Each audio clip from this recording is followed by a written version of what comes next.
over this chapter, we learned about assessment and standardized testing. One few things that I learned about standardized testing is that it's not always fair. In urbanized schools, it's extremely important to give students who may have a language barrier extra chance to catch up with the language and make sure that it is translated equally. So the students who take the test, it makes complete sense to everyone involved to make sure all the language is understood by all the students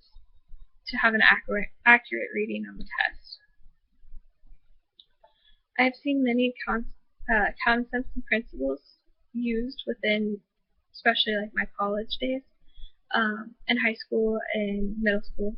I've never seen tests scaled or anything like that, but especially when I got to college, we learned about means, modes, averages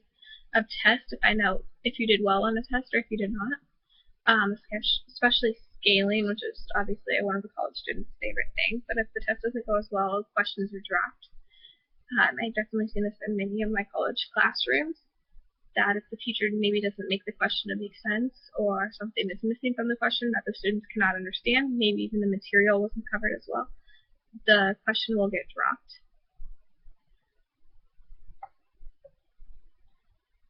To address this concept and make sure that it's working within the teaching, I would make sure I consider making an Excel spreadsheet over the average, the mean, the mode of every test we give out to make sure the questions are fair, to make sure that the students are understanding. Make sure that my questions are continuously the same level of difficulty, somewhere from a little easy to challenging, to make sure not all of my questions are extremely challenging, but to also make sure that the test is not extremely easy for the students, to also account for their learning, to make sure that they're learning in the classroom as well as everybody else. Another thing I do is make sure there's no language barriers, to make sure that all fairness for the students who may not speak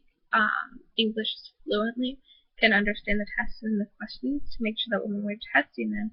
they understand the questions that they're being asked.